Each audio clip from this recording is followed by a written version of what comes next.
الحمدللہ وکفا وسلام علی عبادہ الذین اصطفیٰ خصوصاً علی سید الرسل وخاتم الانبیاء اما بعد فقد قال اللہ تبارک و تعالی کما ورد فی سورة الفرقان اعوذ باللہ من الشیطان الرجیم بسم اللہ الرحمن الرحیم تبارک الذی نزل الفرقان علی عبدہ لیکون للعالمین نذیرا۔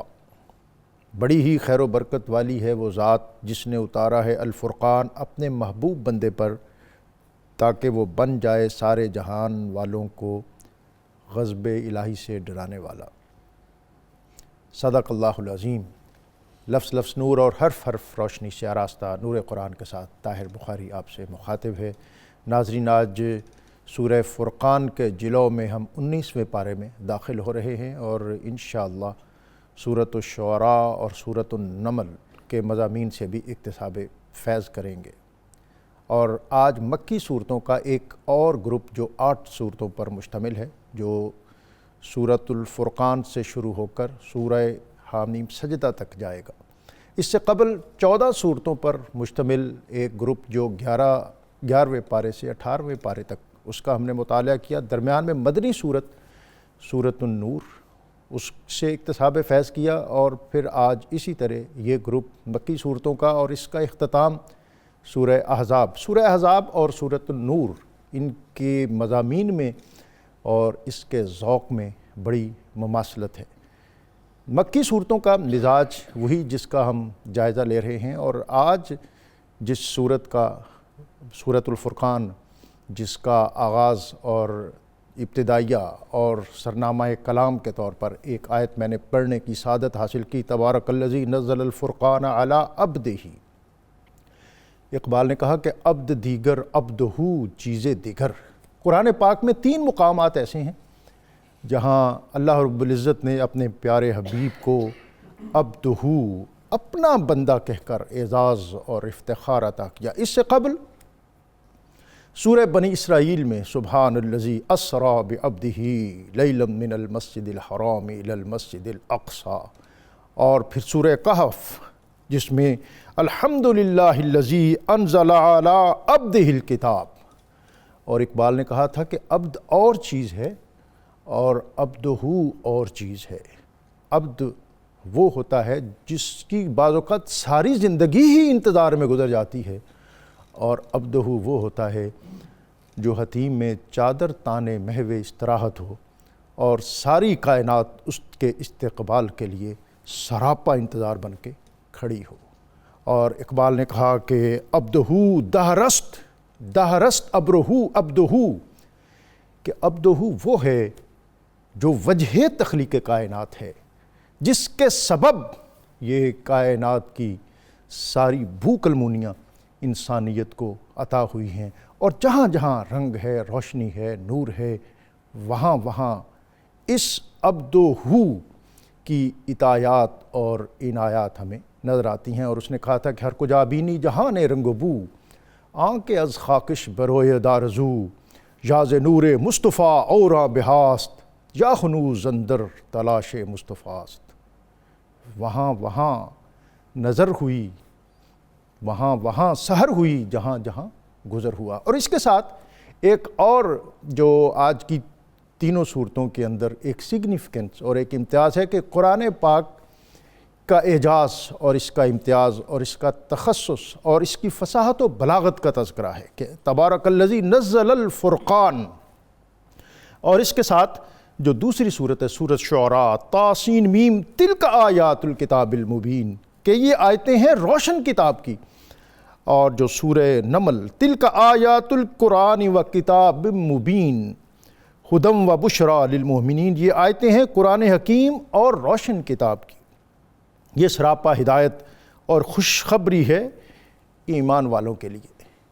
مکہ کے اندر بہت بے چینی تھی، اور حضرت اقبال نے جو نوحہ لکھا ہے، نوحہ روح ابو جہل در حرم کعبہ، وہ کہتا تھا یہ کیسا انقلاب آ رہا ہے کہ اس میں محمد مصطفیٰ کریم صلی اللہ علیہ وآلہ وسلم ہمیں ان لوگوں کے ساتھ بٹھائیں گے جو ہمارے غلام ہیں۔ یہ حبشہ سے آیا ہوا بلال اور روم سے آیا ہوا صہیب اور پھر یہ مکہ کے سردار عتبہ، عتیبہ، ابو جہل اور شیبہ، یہ سب ایک ہی صف میں بیٹھیں گے اور ایک ہی جگہ پر یہ ان کے ساتھ اکٹھے ہوں گے۔ اور پھر وہ کہتا تھا کہ یہ کیسی تعلیمات اور کیسا انقلاب اور کیسا ابلاغ ہے کہ وہ کہتے ہیں کہ کسی عربی کو اجمی پر، کسی اجمی کو عربی پر کوئی فضیلت نہیں ہے، فضیلت کا معیار صرف تقویٰ ہے، اور انسان ہونے کے ناطے تکریم آدمیت اور شرف انسانیت کا تاج ہر انسان کے لیے برابر ہے۔ اور اس انقلاب اور اس پیدا ہوتی ہوئی صورتحال کے لیے ہر وقت وہ بیتاب، بے چین اور پریشان رہتا، اور اقبال نے کہا کہ سینہ ماعز محمد داغ داغ۔ اور اسی بے چینی اور پریشانی میں جیسا کہ ہم نے گزشتہ ایام میں ان چیزوں کا مطالعہ کیا اور دیکھا کہ بہت سے لوگ ایسے بھی تھے جن کے اندر اچھائی کو قبول کرنے کا داعیہ اور مادہ موجود تھا۔ عتبہ کہتا تھا کہ میں نے یہ کلام سنا ہے، یہ جس کو تم جادو کہتے ہو، جس کو تم کہانت کہتے ہو، یہ ایسا نہیں ہے، لیکن ان لوگوں کی ہٹ دھرمی۔ اور اسی میں حضرت عمر فاروق بھی تھے جو ابھی اسی سسٹم کا حصہ تھے، اور وہ وہاں کے انٹلیکچوئلز میں تھے، جینیس تھے، نابغہ تھے، کہ نبی اکرم رسول محتشم صلی اللہ علیہ وسلم کی دعا کا ثمر تھے۔ وہ کسی واقعہ کے وقوع پذیر ہونے کا ایک فوری معاملہ ہوتا ہے، لیکن اس کے پیچھے ایک طویل غور و خوض ہوتا ہے۔ حضرت عمر فاروق کہتے ہیں کہ ہم لوگ رات کے وقت مکہ کے مضافات میں اکٹھے ہوتے تھے، شعر و شاعری ہوتی تھی، یاران قدا خار اکٹھے ہوتے، مل بیٹھتے۔ ایک دن ایسا ہوا کہ مجھے کوئی میرا ساتھی نہ ملا، اور میں بے چین ہو کر دنیا کی بے ثباتی کا تذکرہ کرتے ہوئے اپنے گھر کی طرف لوٹ رہا تھا کہ صحن کعبہ میں نے دیکھا کہ رات کی تاریکی ہے اور آسمان تاروں کی روشنی سے منور ہے، اور ایک اکیلا شخص جو رکن یمانی اور حجر اسود کو کعبہ بنا کے اپنے سامنے کی دیوار بنائے ہوئے محو کلام ہے، اور وہ کچھ پڑھ رہا ہے، اور وہ ایک اس کے اوپر ایک عجیب کیفیت ہے۔ میں قریب آیا تو دیکھا نبی اکرم رسول محتشم صلی اللہ علیہ وآلہ وسلم، آپ کی ذات استادہ اور محو کلام ہے۔ میں نے کہا کہ یہ تنہائی ہے، اور تنہائی میں انسان کی صرف اپنی ذات ہوتی ہے۔ آج دیکھتے ہیں کہ محمد صلی اللہ علیہ وسلم کیا گفتگو کر رہے ہیں، کیا کلام پڑھ رہے ہیں۔ کہتے ہیں کہ میں ایک ایسے مقام پہ بیٹھ گیا جہاں میں تو محمد صلی اللہ علیہ وسلم کو دیکھ رہا تھا، لیکن ان کی نظر مجھ پر اس وقت نہیں پڑ رہی تھی، اور میں نے دیکھا کہ آپ قرآن پاک کی تلاوت کر رہے ہیں۔ فلا اقسم بما تبصرون فما لا تبصرون وما لا تبصرون۔ اور پھر کہتے ہیں کہ میں نے اس کلام کی جو ایک ہیبت اور اس کا ایک رعب اور اس کے اندر ایک شکوہ تھا میرے اوپر طاری ہونے لگا، اور میں نے کہا کہ یہ مشرکین اور میرے ساتھی یہ صحیح کہتے ہیں کہ اس سے بڑھ کر کلام جس کے اندر نغمگی ہے، جس کے اندر شعر ہے، جس کے اندر ایک ردم ہے، یہ یقیناً ایک اس کے اندر جادو ہے۔ تو میں نے کہتے ہیں دیکھا کہ اس نبی اکرم صلی اللہ علیہ وسلم نے اس سے آگے آیت پڑھی، انہو لقول رسول کریم وما ہوا بقول شاعر، کہ یہ کسی شاعر کا کلام نہیں ہے۔ تو حضرت عمر فاروق کہتے ہیں کہ اس کے میں نے خیال کیا کہ یہ تو میرے خیال کو بھانپ گیا ہے، تو یقیناً یہ کوئی کاہن ہے۔ اور اس سے اگلی آیت نبی اکرم رسول محتشم صلی اللہ علیہ وسلم نے پڑھی، وَلَا بِقَوْلِ كَاهٍ قَلِيلًا مَا تَذَكَّرُونَ، کہ یہ کسی کاہن کا کلام تو نہیں ہے اور تم بہت کم نصیحت پکڑنے والے ہو۔ تنزیل من رب العالمین، یہ تو اس کے رب کی طرف سے نازل شدہ ہے۔ آج قرآن پاک کی انہی آیات، انہی بابرکت اور مقدس اور نصیحت آموز آیات بینات، ان سے ہم ہمیشہ کی طرح روشنی اور رہنمائی حاصل کریں گے۔ اور ہمارے ساتھ بہت وقیع اور ہمارا شاندار پینل مفتی محمد فاروق القادری صاحب، مفتی محمد اقبال چشتی صاحب، اور اللہ رب العزت کی بارگاہ میں حمد کا نذرانہ پیش کرنے کے لیے ہمارے ساتھ موجود ہیں محمد اسامہ قادری۔ ان کی طرف جانے سے قبل آج کا اسم مبارک الرشید، رشد و ہدایت عطا فرمانے والا، اس اسم مبارک کی برکت یہ ہے کہ جو شخص اس اسم کا کثرت کے ساتھ ورد کرتا ہے تو اللہ تعالیٰ اسے ہدایت کے راستے پر چلا دیتا ہے۔ مفتی صاحب، آج سورۃ الفرقان اور اس کی آیت بطور خاص 28 اور 29، اس روز ظالم فرط ندامت سے کاٹیں گے اپنے ہاتھوں کو اور کہے گے اے کاش میں نے اختیار کیا ہوتا رسول اللہ صلی اللہ علیہ وسلم کی میت کو اور اس نجات کے راستے کو۔ جناب بسم اللہ الرحمن الرحیم۔ ڈاکٹر صاحب، یہ انسانوں کا معاشرہ ہے۔ انسانوں کی زندگی میں انسان کی کمی کوئی اور چیز پوری نہیں کرتی۔ ہر انسان کو دوسرے انسان کی ضرورت رہتی ہے، اور خصوصاً چند انسان ایسے ہوتے ہیں جو قریبی دوست کہلاتے ہیں، جن سے کوئی بھی شخص اپنے دل کے داستانیں شیئر کرتا ہے۔ دوستی بڑی اہم چیز ہے۔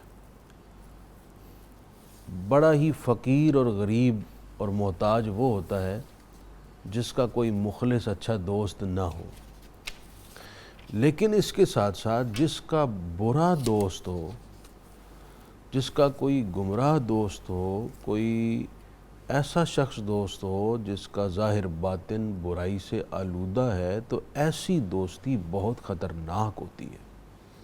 ہمارے دین نے دوستی کے حوالے سے کچھ خاص ہدایات دی ہیں، رفاقتوں کے اصول بھی عطا کیے ہیں۔ عطا فرمائے۔ ایسا نہ سمجھو کہ یہ تمہارا نجی معاملہ ہے اور تم آزاد ہو، میرا دوست میری مرضی، نہیں۔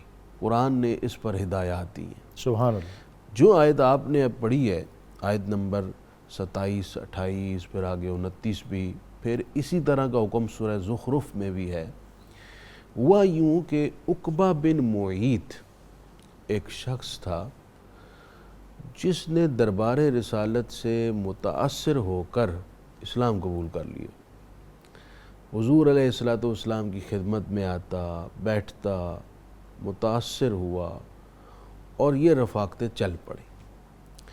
لیکن اس کے ساتھ ساتھ اس نے ایک مشرک کے ساتھ دوستی لگائی رکھی تھی، وہ دوستی ختم نہ کی۔ وہ اس کے ساتھ بھی بیٹھتا ابئی کے پاس، وہ اس کی برین واشنگ کرتا، اس کو موٹیویٹ کرتا کہ تم واپس پلٹ آؤ، اور اس کو مختلف لالچ بھی دیتا، مستقبل کی کچھ اندھیری روشنیاں دکھاتا۔ وہ اس کو موٹیویٹ کرنے میں کامیاب ہو گیا اور اس کو اسلام سے ارتداد اور کفر کی طرف لے گیا۔ اب آپ دیکھیے کہ ایک شخص جس نے نیک دوستی لگائی اور اس کا ثمر حاصل کیا، لیکن بری دوستی نہ چھوڑی تو بری دوستی نے اس پر کیسا قہر ڈھایا۔ تو اللہ تعالیٰ نے یہ آیات نازل فرمائیں کہ اس دن یہ ظالم اپنی انگلیاں اپنے دانتوں سے کاٹ رہا ہوگا اور وہ کہہ رہا ہوگا یا ویلتا لیتنی لم اتخذ فلانا خلیلا، ہائے میری خرابی، ہائے میں برباد ہو گیا، کاش میں نے فلاں کو اپنا دوست نہ بنایا ہوتا۔ ڈاکٹر صاحب کتنی امپورٹنٹ بات ہے، بہت اہم بات۔ شیخ سعدی رحمۃ اللہ علیہ۔ اچھا پہلے میں سورہ زخرف کی آیت کا ترجمہ کر دوں۔ یہ تھی بری دوستی کا انجام، اور اچھی دوستی کا کیا ثمر ہوگا، فائدہ ہوگا۔ قرآن کہتا ہے الاخلاء یومئذ بعضهم لبعض عدو الا المتقین، سبحان اللہ۔ کہ بڑے بڑے گہرے اور جگری دوست کل قیامت ایک دوسرے کے دشمن بن جائیں گے، ایک دوسرے پر اپنے اعمال کا بوجھ ڈالنے کی کوشش کریں گے کہ یہ پھنس جائے اور میں بچ نکلوں۔ لیکن الا المتقین، قرآن کہتا ہے جس کی دوستی متقین کے ساتھ تھی، نیکوں کے ساتھ تھی، سبحان اللہ، یہ دوستی قائم رہے گی۔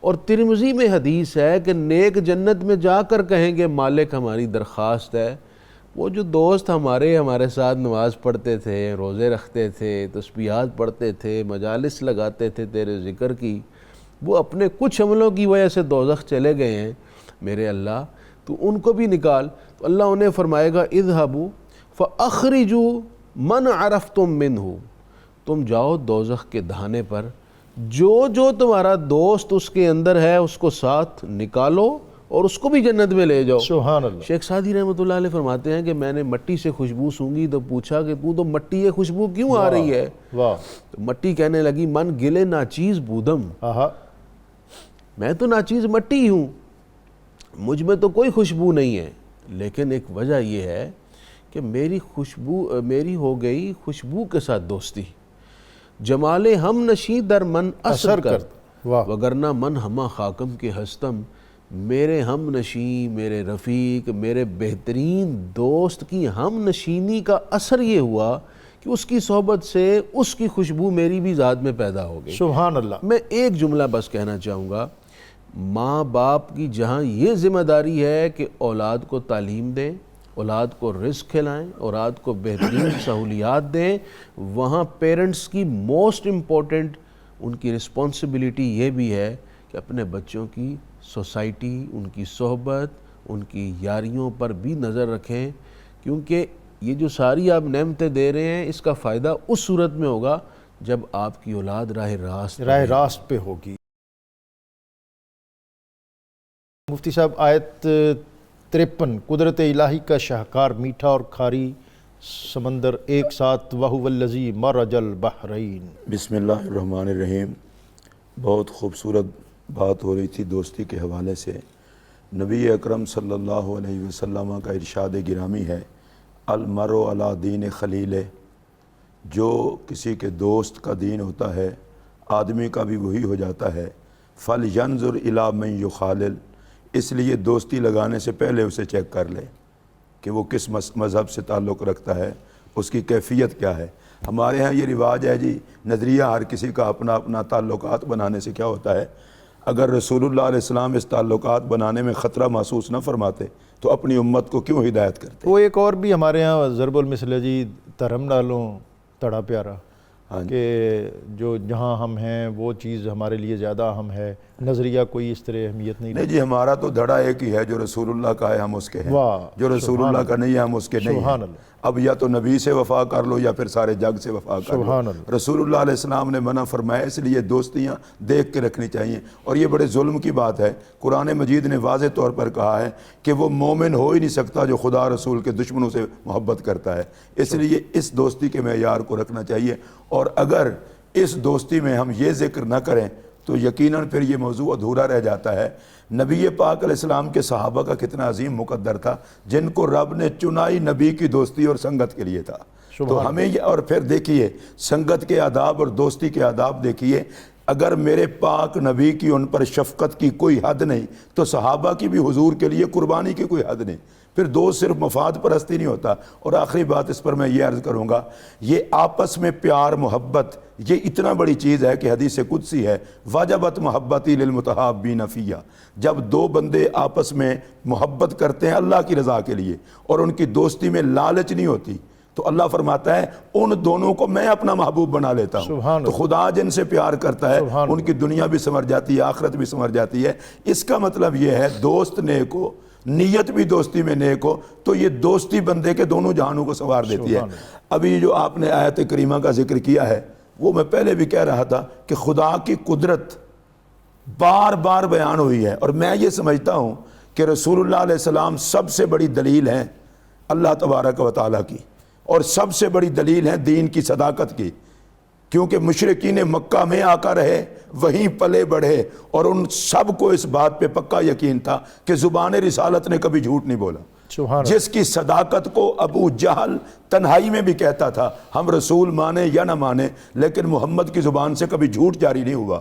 سب سے بڑی دلیل تو اسلام کی میرے آقا تھے، جس ذات پاک کے قریب کبھی جھوٹ نہیں گیا۔ یہ صرف غلام ہی نہیں کہتے بلکہ یہ جو منکر تھے وہ بھی کہتے تھے، نظریاتی دشمن بھی کہتے تھے کہ آپ سچے ہیں، اس کے باوجود بھی وہ نہ مانے۔ تو اللہ پاک کی شان کریمی ہے، وہ مختلف چیزوں سے ان کو سمجھاتا ہے، دیکھو یہ میں کرتا ہوں، یہ میں کرتا ہوں۔ اسی سلسلے کی کڑی یہ آیت کریمہ ہے۔ اللہ تبارک و تعالیٰ کی قدرت ہے، زمین کے اندر نمکین پانی بھی ہے، زمین کے اندر میٹھا پانی بھی ہے، اور آپ نے بھی دیکھا ہوگا، ہم نے بھی دیکھا ہے، بسا اوقات تجربہ ہے، 2-2 فٹ کے فاصلے پر پانی چینج ہو جاتا ہے۔ ادھر پانی دیکھیں تو میٹھا ہوتا ہے، ادھر دیکھیں تو کڑوا ہوتا ہے۔ اور پھر اسی طرح سمندر کے اندر پانی ہے، ادھر میٹھا چل رہا ہے، ادھر کڑوا چل رہا ہے۔ دریاب سمندر کے اندر ملتے ہیں، دریاؤں کا پانی میٹھا ہوتا ہے، کڑوے سمندر میں چل رہا ہوتا ہے، نہ ذائقہ بدلتا ہے نہ رنگت بدلتی ہے۔ اللہ فرماتا ہے یہ ویسے تو نہیں ہے اس طرح کا نظام کہ دونوں ساتھ ساتھ پانی چلیں، رنگت بھی نہ بدلے، ذائقہ بھی نہ بدلے، تو کوئی ذات تو ہے نا جس نے ان میں پردہ رکھا ہوا ہے اور یہ ذائقے ان کے مختلف ہیں۔ فرمایا جو ان کو چلا رہا ہے وہی تمہارا خدا ہے، وہی خدا ہے، کوئی تو ہے جو نظام ہستی چلا رہا ہے، وہی خدا ہے۔ مفتی صاحب بہت اہم آیات، وعباد الرحمن الذین یمشون علی الارض ہونا واذا خاطبهم الجاہلون قالوا سلاما والذین یقولون ربنا اصرف عنا عذاب جہنم ان عذابها کان غراما۔ جناب ڈاکٹر صاحب چونکہ یہ آیات 10 سے زیادہ ہیں تو میں ان کے ترجمے پر اکتفا کرتا ہوں، اور ان کا ترجمہ ہی اتنا واضح ہے کہ آیات کا مضمون واضح ہو جاتا ہے۔ ان آیات میں اللہ تعالیٰ نے یہ بتایا ہے کہ رحمان کے بندے کون ہیں، واہ، جنہیں اللہ اون کرتا ہے کہ یہ میرے بندے، جنہیں اللہ قبول کر لے۔ سبحان اللہ۔ ان بندوں کی نشانیاں اور علامات ان آیات میں ہیں۔ ان آیات کے تناظر میں ہم اپنی شخصیت کو دیکھیں، جو کمی ہے وہ پوری کرنے کی کوشش کریں، اور اس کے لیے یہ رمضان بہترین وقت ہے۔ یقیناً اللہ تعالیٰ نے فرمایا وعباد الرحمن الذین یمشون علی الارض ہونا، رحمان کے بندے وہ ہیں جو زمین پر نرمی سے چلتے ہیں، اکڑ سے نہیں چلتے۔ وَإِذَا خَاطَبَهُمُ الْجَاهِلُونَ قَالُوا سَلَامًا، اور جب جاہل ان سے بات کرتے ہیں، بحث کرنے کی کوشش کرتے ہیں، تو انہیں وہ سلام متارکت کرتے ہیں، کہتے ہیں اچھا ہے، وہ انہیں سلام یعنی کر کے دور تو اسلام ہے، یعنی اس کا دوسرا مطلب یہ ہے کہ وہ ان کی بحث کا حصہ نہیں بنتے، ان سے الجھتے ان سے نظر انداز کر کے چلے نکل جاتے، جس کو کہتے ہیں کہ اوائڈ کرتے ہیں، فائٹ نہیں کرتے، اور یہ عالم کی شان بھی ہے۔ شان بھی ہے۔ ہر صاحب علم، چاہے وہ دین کا علم پڑھا ہوا ہے، دنیا کا علم پڑھا ہوا ہے، جاہل کو آپ کبھی نہیں سمجھا سکتے، اس کو منوا نہیں سکتے۔ دوسری ان کی نشانی یہ ہے والذین یبیتون لربہم سجدا وقیاما، سبحان اللہ۔ ان کی راتیں اس حالت میں گزرتی ہیں کہ اپنے رب کے حضور سجدے اور قیام کرتے ہیں۔ سبحان اللہ۔ کبھی وہ مغرب کی نماز، عشاء کی نماز، ان کے اس درمیان اوابین کے نوافل، پھر رات کے وقت صلاۃ اللیل ہے، تہجد کی نماز ہے، دیگر نوافل ہیں، وہ ان میں اپنے وقت بسر کرتے ہیں۔ والذین یقولون ربنا اصرف عنا عذاب جہنم، اللہ کا کوئی بندہ اللہ کے عذاب سے بے خوف نہیں ہوتا، وہ اللہ کی خفیہ تدبیر سے کبھی بے خوف نہیں ہوتا، وہ اللہ سے امید بھی رکھتا ہے اور اللہ تعالیٰ کی گرفت سے ڈرتا بھی رہتا ہے۔ اب وہ صوفی کیا کرتا ہے، اللہ کا نیک بندہ کیا کرتا ہے، وہ یوں عرض کرتا ہے کہ اے ہمارے رب ہم سے جہنم کا عذاب دور رکھنا، بے شک جہنم کا عذاب گلے کا پھندا ہے، انہا سات مستقر و مقامہ، بے شک وہ بہت ہی بری ٹھہرنے کی جگہ ہے۔ والذین اذا انفقوا لم یسرفوا ولم یقتروا وکان بین ذلک قواما، اور جب وہ خرچ کرتے ہیں تو نہ خرچ میں حد سے تجاوز کرتے ہیں جسے اسراف کہتے ہیں، اور نہ ہی تنگی کرتے ہیں جسے بخل اور کنجوسی کہتے ہیں، راہ اعتدال اختیار کرتے ہیں، اعتدال کرتے ہیں، جہاں خرچ کرنا ہو وہاں کرتے ہیں اور ضرورت سے زیادہ نہیں کرتے، اور وہ اعتدال پہ رہتے ہیں۔ والذین لا يدعون مع اللہ الہا آخر، اور یہ اللہ کے علاوہ کسی دوسرے کی عبادت نہیں کرتے۔ ولا يقتلون النفس التي حرم اللہ الا بالحق، اور اس جان کو جس کی اللہ نے حرمت رکھی ہے اس کو قتل نہیں کرتے، کوئی رحمان کا بندہ کسی کا قاتل نہیں ہو سکتا۔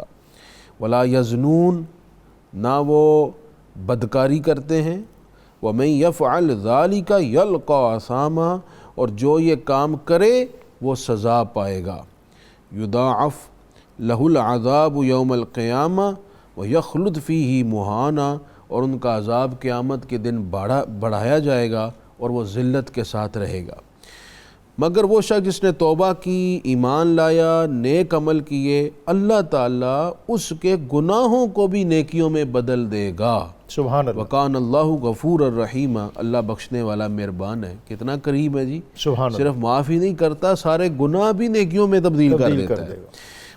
اور جس نے توبہ کی اور نیک عمل کیے، اللہ تعالیٰ اس کی توبہ قبول فرمائے گا۔ اور اس کے بعد کی 2-3 نشانیاں ہیں، میں جلدی سے ترجمہ کر دیتا ہوں۔ اور یہ وہ لوگ ہیں جو جھوٹی گواہی نہیں دیتے اور جب کسی بیہودہ پر سے گزرتے ہیں تو عزت سنبھالتے ہوئے گزرتے ہیں۔ مومن تومت کی جگہوں سے بھی بچتا ہے، بیہودگی کے مقام سے بھی بچتا ہے تاکہ اس کی عزت کا دامن داغدار نہ ہو۔ مفتی صاحب سورۃ الشعراء آیت 218 سے 220، الذی یراک حین تقوم، جو آپ کو دیکھتا رہتا ہے جب آپ کھڑے ہوتے ہیں، شان حبیب الرحمن۔ اللہ رب العزت کی بارگاہ میں جو انتہائی قرب حضور کو حاصل ہے، اس قرب کی ایک جھلک ان دو آیات میں دکھائی جا رہی ہے۔ سبحان اللہ، کہ اللہ تعالیٰ اپنے محبوب علیہ السلام پر کس قدر فوکس فرماتا ہے۔ ارشاد فرمایا الذی یراک حین تقوم، کہ محبوب آپ کا رب آپ کو دیکھتا ہے جب آپ کھڑے ہوتے ہیں۔ حضور رحمت کونین صلی اللہ علیہ وسلم تہجد کی نماز کے لیے کھڑے ہوتے، سبحان اللہ، اور آپ محو تلاوت ہوتے، محو یاد الہی ہوتے، تو اللہ فرماتا ہے کہ محبوب آپ اللہ کی یاد میں محو ہیں اور اللہ آپ کو اس وقت دیکھ رہا ہوتا ہے۔ سبحان اللہ، واہ واہ واہ۔ ساری مخلوق چاہتی ہے کہ ہمیں اللہ کی ایک توجہ، اس کی رحمت کی ایک توجہ نصیب ہو جائے، ایک جھلک عطا ہو جائے، لیکن رب کریم اپنے محبوب علیہ السلام پر نہ صرف توجہ خاص فرماتا بلکہ اس خاص توجہ کا اظہار قرآنی آیات نازل کر کے بیان بھی کیا۔ وَتَقَلُّبَكَ فِي السَّاجِدِينَ، اور نمازیوں میں آپ کے دورے کو بھی وہ ملاحظہ کرتا ہے، دیکھتا ہے۔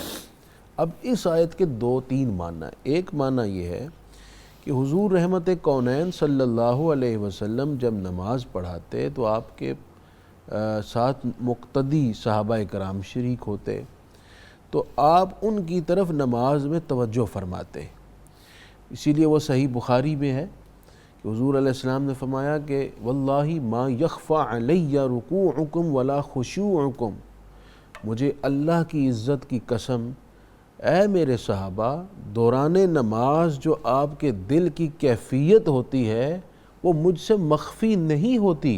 سبحان اللہ، میں نماز میں اگرچہ آپ سے آگے کھڑا ہوں لیکن آپ کے دل کی کیفیات، خشوع وضو بھی میرے علم میں ہوتی ہیں۔ سبحان اللہ۔ پھر فرمایا انی لأرى من ورائکم کما أرى من بین یدی، میں جس طرح اپنے آگے دیکھتا ہوں میری نگاہیں آگے ہی رہتی ہیں لیکن مجھے پیچھے کا بھی سارے کا سارا حصہ نظر آ رہا ہوتا ہے۔ سبحان اللہ، سرکار کریم علیہ السلام بیک وقت آگے بھی دیکھتے اور اسی حالت میں پیچھے بھی ملاحظہ فرماتے، اور نہ صرف پیچھے ظاہر دیکھتے، پیچھے کا باطن بھی، صحابہ کے خشوع و وضو کو بھی۔ ایک تو فرمایا گیا کہ ایک مفسرین نے فرمایا کہ ایک تو مراد اس کی یہ ہے، دوسری فرماتے ہیں کہ حضور رحمت کونین صلی اللہ علیہ وآلہ وسلم نے جب حضرت آدم علیہ السلام کی پیشانی مبارک پر ظہور فرمایا نور کی صورت میں، پھر آپ کا نور پاک پشتوں پاک رحموں میں منتقل ہوتا رہا حتیٰ کہ حضرت عبداللہ تک آیا، پھر سیدہ آمنہ سے آپ کا ظہور ہوا۔ تو حضرت آدم سے سیدہ آمنہ تک جتنی پاک پشتوں اور پاک رحموں میں حضور کا نور منتقل ہوتا رہا، یہ جو تقلب اور انتقال تھا، جہاں جہاں انتقال ہوا، جہاں جہاں یہ نور آگے ڈیلیور ہوا، اللہ فرماتا ہے کہ میں وہ سارے دیکھتا رہا ہوں، وہ میری نگرانی میں ہوتا رہا ہے۔ اسی بنیاد پر ہمارے مفسرین اکرام نے یہ بھی لکھا ہے، اور علماء نے اس تفسیر سے، اس آیت سے یہ ثابت کیا ہے کہ حضور علیہ السلام کے تمام آباء اور اجداد پاکیزہ ہیں، مومنین ہیں، موحد ہیں، اللہ کی بارگاہ میں نجات یافتہ ہیں۔ تو یہ دونوں آیات مل کر حضور سرکار کریم علیہ السلام کی زبردست شان کا اظہار فرما رہے ہیں۔ سبحان اللہ، بہت شکریہ مفتی صاحب، بڑی پرنور باتیں آپ نے آج اس آیت کے ضمن میں کی۔ مفتی صاحب آپ اس پر کچھ کومنٹ کرنا چاہیں؟ ہمارے آگے مضامین بہت طویل ہیں،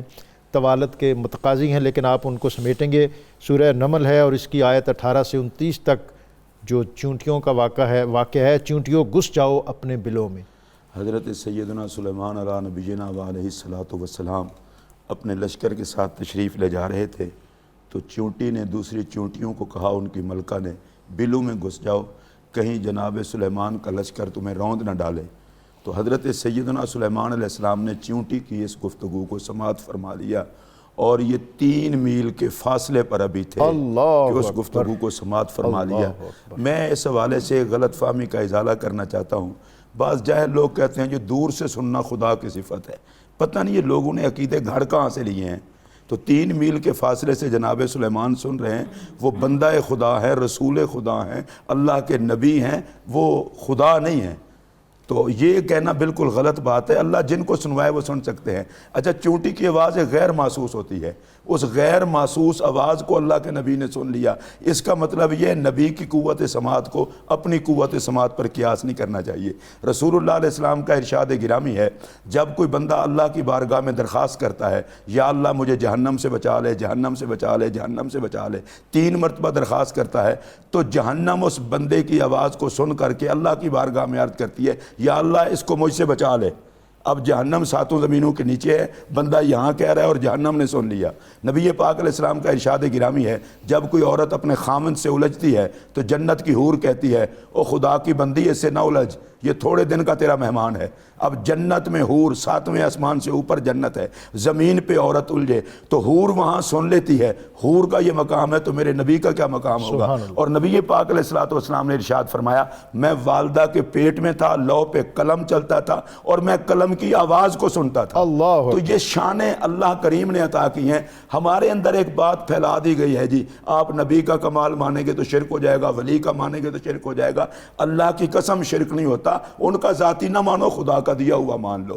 تو حضرت سلیمان علیہ السلام کے اس واقعے سے ہمیں اس بات کا سبق مل رہا ہے کہ جو آوازیں دنیا کی کوئی طاقت نہ سن سکے، نبوت کے کان وہ بھی سن لیتے ہیں۔ تو جس ذات کو رب نے رحمت للعالمین بنا کے بھیجا ہے، ہر پوری کائنات کی وہ فریادیں سنتے بھی ہیں اور ان پر کرم بھی فرماتے ہیں۔ سورہ نمل آیت 18 سے 29، یہ ابھی آپ نے سماعت کی۔ آیت 21، انہو من سلیمان و انہو بسم اللہ الرحمن الرحیم، ہدہد اور مکتوب سلیمانی۔ جی، اور اس کے ساتھ یہ کالر بعد میں گلہ بھی کرتے ہیں کہ ہماری بات جو ہے اس کو کنسیڈر نہیں کیا گیا۔ یہ بطول بی بی نے کہا تھا کہ یہ جو عام بات ہوتی ہے کہ زلیخا دوبارہ پھر ان کو اپنی عمر لوٹائی گئی اور جوان ہوئیں، کیا اس طرح کے واقعات یا کسی؟ وہ آلریڈی اس وقت جوان ہی تھی۔ ٹھیک ہے جی۔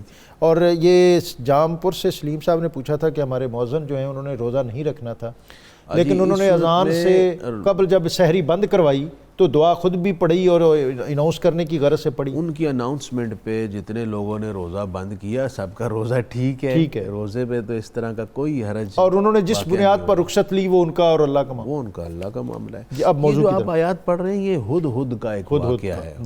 سلیمان علیہ السلام کے خدمت میں تمام پرندے، جنات، ہوائیں سب موجود رہتے تھے۔ یہ سب آپ کے زیر نگیں تھے، زیر حکم تھے۔ آپ نے ایک نظر دوڑائی، صاحب میں ہدہد نظر نہیں آ رہا، کہاں ہے؟ عرض کی گئی حضور وہ تو کافی دیر سے غائب ہے۔ فرمایا وہ آئے، ہم اس سے پوچھیں گے، اگر بلا وجہ اس نے یہاں سے غیر حاضری کا مرتکب ہوا ہے سزا ملے گی۔ اتنی دیر میں ہدہد پہنچ گیا۔ جی کہاں تھے؟ حضور میں آپ کے لیے خبر لایا ہوں اور بڑی اہم خبر لایا ہوں۔ وہ خبر لے کر آیا، ایک ملکہ جس کا نام بلقیس ہے، سبا کی رہنے والی ہے، اس کا ایک بڑا تخت ہے جو سونے اور چاندی سے بنا ہوا ہے، 80 فٹ لمبا ہے، 40 فٹ چوڑا ہے، 30 فٹ اونچا ہے۔ سینکڑوں لوگ مل کے اس کو ایک جگہ سے دوسری جگہ چھیڑ کے منتقل کرتے ہیں، تو اس کی بڑی شان و شوکت ہے۔ لیکن جو وہاں افسوس کی بات ہے کہ جس رب نے یہ ساری نعمتیں دی ہیں اس کو بھلا کر وہ سورج کی اور دوسری چیزوں کی عبادت کرتے ہیں۔ حضرت سلیمان علیہ السلام نے فرمایا کہ اس کو ہمارا مکتوب پہنچاؤ۔ اس مکتوب کی جو عبارت ہے اس کے اوپر یہ لکھا ہوا تھا انہو من سلیمان، یہ خط اللہ کے نبی حضرت سلیمان کی طرف سے ہے۔ یہ خط آپ نے بھجوایا، ملکہ نے پڑھا، اپنے عمائدین مملکت سے مشورہ کیا۔ طویل واقعہ ہے، لوگوں نے بارہا سنا ہے، میں اس کو مختصر چونکہ آپ کا اشارہ بھی آ گیا کرنے لگا ہوں۔ بالآخر ملکہ بلقیس حضرت سلیمان کی بارگاہ میں آنے کے لیے تیار ہو گئی۔ حضرت سلیمان نے فرمایا کہ اس کے آنے سے پہلے اس کا تخت لے آؤ۔ اس کا تخت لے آؤ، اور اس کا تخت کس طرح آیا یہ مفتی صاحب گفتگو میں شامل بھی ہو جائیں گے جناب۔ ان یرتد الیک طرفک، حضرت سیدنا سلیمان علیہ السلام نے اپنے لشکریوں کو فرمایا ہے کوئی جو اس کا تخت لے آئے اس کے آنے سے پہلے؟ تو سب سے پہلے جن نے کہا کہ میں لاتا ہوں۔ آپ نے فرمایا کتنی دیر لگاؤ گے؟ اس نے کہا جی آپ کی بیٹھک ختم ہوگی تو میں لے آؤں گا، قبل ان تقوم من مقامک، اپنی جگہ سے آپ اٹھیں گے تو میں لے آؤں گا۔ حضرت سلیمان علیہ السلام نے فرمایا نہیں، آپ کے مزاج کو یہ بات لگی تم بہت دیر کر رہے ہو، اور مجھے حکمت یہاں یہ بھی لگتی ہے کہ لوگ جنات کی طاقت تو مان لیں گے اور انسانوں کی طاقت کو ماننے کو گھبرائیں گے۔ اللہ کے نبی کو پتہ تھا کہ میرے خادموں میں ایسا بھی بیٹھا ہے جو پلک جھپکنے سے پہلے لے آئے گا۔ تو ایک صاحب علم بندہ جو حضرت سلیمان کا امتی تھا، آصف بن برقیہ، اس نے کہا کہ حضور میں لاتا ہوں، اور دیر اتنا لگے گی قبل ان یرتد الیک طرفک، آپ کی پلک جھپکنے سے پہلے۔ یہ نہیں کہا کہ میری، بندہ اپنی تو روک بھی سکتا ہے، بس پلک جھپکنے سے پہلے لے آؤں گا۔ حضرت سلیمان علیہ السلام کا وہ غلام لے آیا 1500 میل کے فاصلے پر، اور جناب سلیمان نے یہ دیکھ کے کیا کہا؟ ھذا من فضل ربی، یہ میرے رب کا فضل ہے۔ نبی نے بتا دیا کہ غلامان انبیاء کی شان دیکھ کر اسے اللہ کا فضل کہنا یہ سنت ہے اللہ کے نبی۔ سبحان اللہ۔ اپنے پینل کا بہت زیادہ شکریہ مفتی محمد فاروق القادری صاحب، مفتی محمد اقبال چشتی صاحب۔ آج ہماری 19ویں پارے کے عنوانات اور موضوعات اس سے ہم نے اکتساب فیض کیا، اور اب ہم منقبت کی طرف جانے سے قبل، حمد کی طرف جانے سے قبل آج کا قرآنی وظیفہ ربنا آتنا فی الدنیا حسنہ وفی الآخرۃ حسنۃ وقنا عذاب النار۔ جو شخص سورہ بقرہ کی یہ آیت 201 نمبر کثرت سے پڑھے گا انشاءاللہ اسے دنیا و آخرت میں بھلائی نصیب ہوگی۔ مہمانوں کے شکریہ کے ساتھ اسامہ قادری۔ کہتی ہے یہ پھولوں کی ردا اللہ اللہ،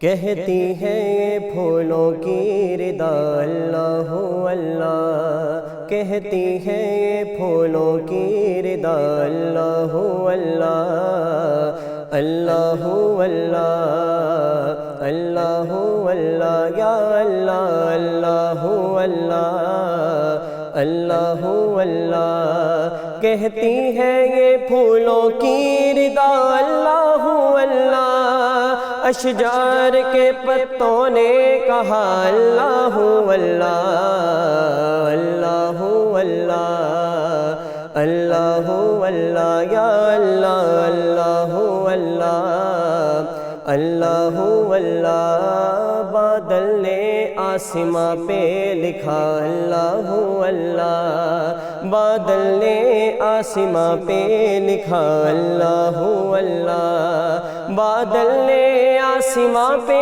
لکھا اللہ اللہ، بادل نے آسماں پہ لکھا اللہ اللہ، پربت کی تاروں کی ردا اللہ اللہ اللہ اللہ اللہ اللہ اللہ اللہ اللہ اللہ، وہ سورہ یاسین کے وہ سورہ رحمان، وہ سورہ یاسین کے وہ سورہ رحمان، وہ سورہ یاسین کے وہ سورہ رحمان، قرآن کے لفظوں کی صدا اللہ اللہ اللہ اللہ اللہ اللہ،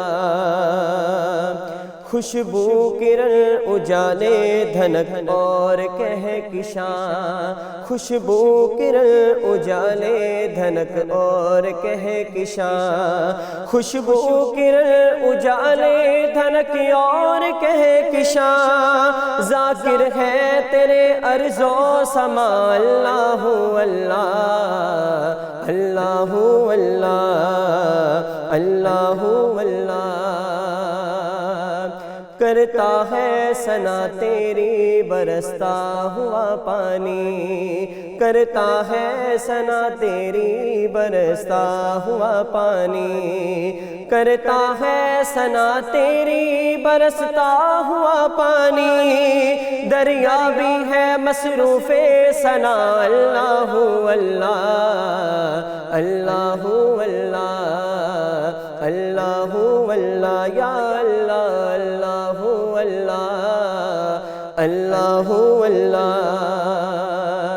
جب نزع کے عالم میں ہو مولا یہ اجاگر، جب نزع کے عالم میں ہو مولا یہ ثناگر، جب نزع کے عالم میں ہو مولا یہ ثناگر، ورد زباں ہو ذکر تیرا اللہ اللہ اللہ اللہ اللہ اللہ یا اللہ اللہ اللہ اللہ